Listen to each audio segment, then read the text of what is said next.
Shalom à tous, je suis Chantre Zoé et c'est pour moi un réel plaisir de vous accueillir, de vous dire bienvenue sur cette plateforme qui est la vôtre, plateforme de formation, plateforme de partage d'expérience dans le domaine de la louange, dans le domaine de l'adoration.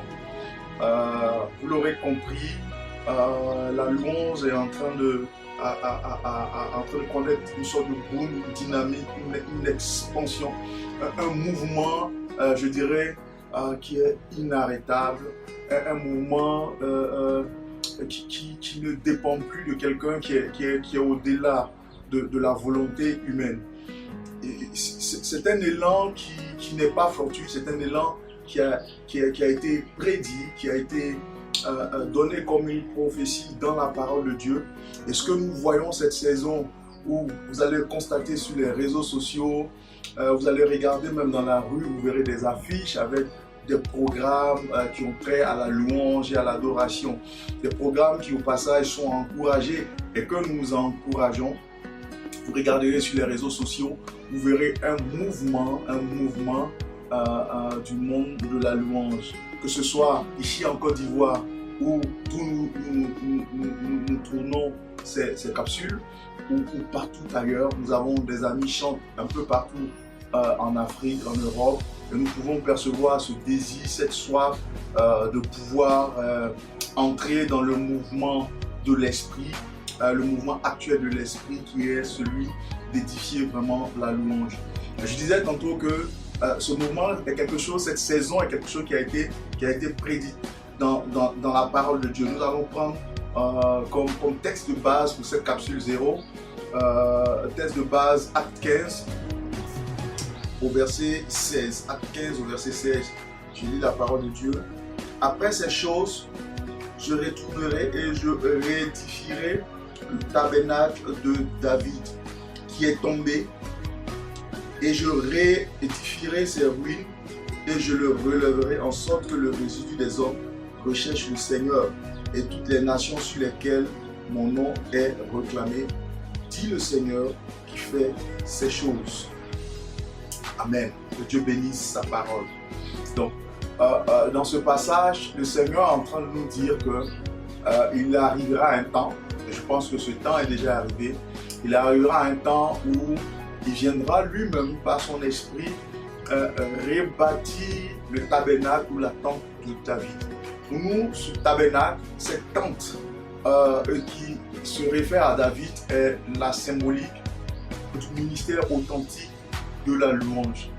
Pour certains érudits, ce passage ne fait cas que du trône de David, veut parler du trône de David, du règne de David.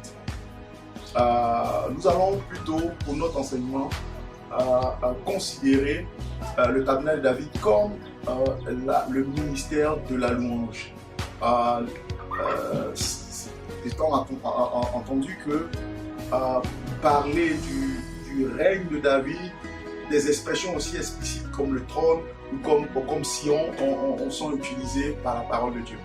Et donc le Seigneur dit dans ce verset qu'il y a une saison dans laquelle il prend soin de revenir et de rebâtir la tente de David, afin que le reste des hommes reviennent à lui, cherchent sa face.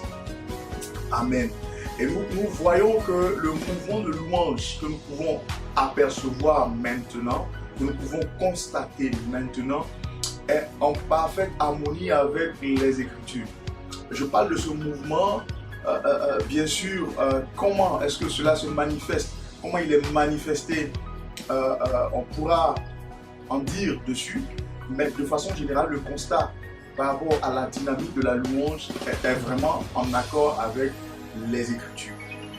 On verra par exemple dans l'église locale, premièrement, un constat est que la louange a retrouvé sa place qui est bien au-delà de la place traditionnelle qu'on lui a toujours donnée, au ministère de louange comme un ministère d'accompagnement.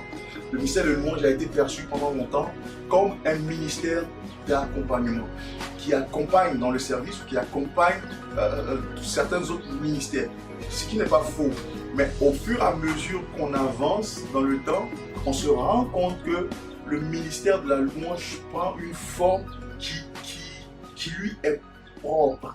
Et donc, il va au-delà de cet accompagnement, par exemple, du ministère pastoral, de tous les autres ministères qui y sont. Donc, bien sûr, il accompagne les autres ministères. On a besoin de la louange pour la prédication, on a besoin de la louange pour l'intercession, et vous comprendrez plus tard pourquoi on a besoin de cette louange, parce qu'elle a des propriétés, elle nous amène dans une autre dimension qui est utile, qui est nécessaire, une atmosphère qui est nécessaire pour le dérouler, pour un bon déroulé des autres ministères. Mais au-delà de ça, on peut voir dans l'église locale, on peut voir que le ministère de louange est en train de prendre forme, il prend forme. Le ministère de louange est en lui-même exercé de façon pleine.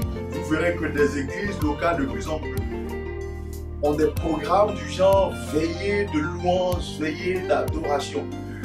Des programmes où à 100% le ministère de louange est exercé. Le deuxième constat est que vous verrez aussi de plus en plus des ministères traditionnels être couplés au ministère de louange. Vous verrez des hommes de Dieu, des serviteurs de Dieu de renom, utilisés par le Saint-Esprit de façon glorieuse, pour qui le ministère traditionnel de prédication, le ministère pastoral, le ministère d'évangélisation, le ministère apostolique, va être accompagné, couplé par le ministère de chant. Il y a plein d'exemples comme cela. Ce n'est pas quelque chose qui est fortuit, mais ça répond exactement à ce que la parole de Dieu avait prédit. Un troisième constat dans l'église locale, c'est le niveau de connaissance que l'on a du ministère de louange. Ce niveau de connaissance est en train de s'accroître. Il y a des années en arrière,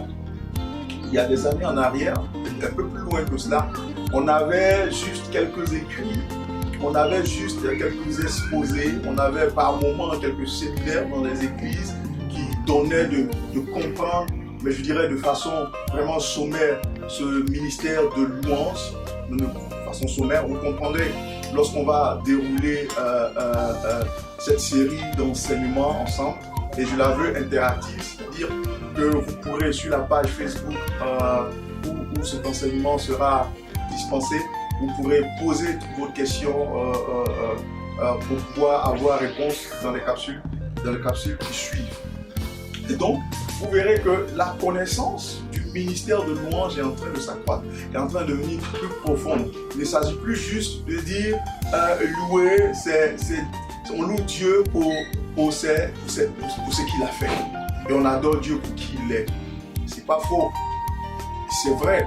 Vous verrez que de plus en plus, le Seigneur, par son esprit, nous donne d'avoir une connaissance plus approfondie de la louange en tant que protocole dans l'église locale pour pouvoir approcher la gloire et la sainteté de Dieu. Au niveau hors de l'église locale, on va parler des constats, on a parlé des constats de la mise en rapport de la parole de Dieu avec le constat qu'on a dans l'église locale. Là, hors de l'église locale, un premier constat est que par la musique, par la louange musicale, on s'aperçoit que des masses et de plus grandes masses sont touchées par l'évangile et sont gagnées à Christ. Donc la louange, comme l'a dit la parole de Dieu, devient un instrument d'influence, un instrument qui permet de gagner des âmes à Christ et même à l'échelle des nations. Ce qu'on ne voyait pas par le passé. Là où on avait besoin d'un bon programme d'évangélisation pour pouvoir atteindre les mêmes objectifs avec des programmes de louange. Un deuxième constat, en ce qui concerne ce qu'on peut voir hors de l'église, on a un dépassement des barrières dénominationnelles.